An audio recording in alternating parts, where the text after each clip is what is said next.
যারা পূর্বে জরায়ুমুখ ক্যান্সার বা এইচপিভি টিকার জন্য ভ্যাক্স ইপিআই পোর্টালে নিবন্ধন করেছিলেন, কিন্তু কোন মোবাইল নম্বর দিয়ে নিবন্ধন করা হয়েছিল অথবা কার মোবাইল নম্বর দিয়ে নিবন্ধন করা হয়েছিল তা জানা না থাকার কারণে টাইফয়েড টিকার জন্য নিবন্ধন করতে পারছেন না, তারা খুব সহজেই মোবাইল নম্বর পরিবর্তন করতে পারবেন।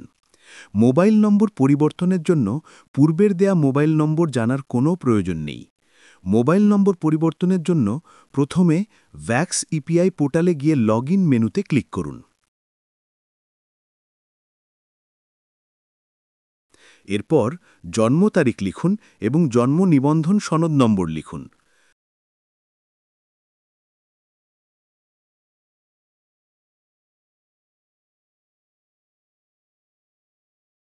তাহলে মোবাইল নম্বর ভুলে গেছেন অপশনটি দেখতে পাবেন। এখন মোবাইল নম্বর ভুলে গেছেন অপশনে ক্লিক করুন। এরপর মোবাইল নম্বর পরিবর্তন করুন অপশনটি সিলেক্ট করুন। এখন আপনার নতুন মোবাইল নম্বরটি লিখুন।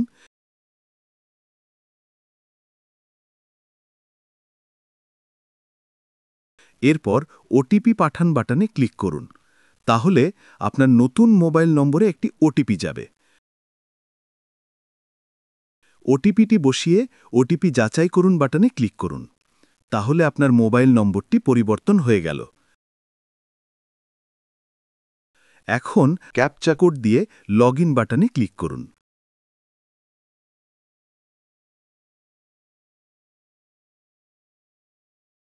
তাহলেই আপনি টাইফয়েড টিকার জন্য নিবন্ধন করতে পারবেন।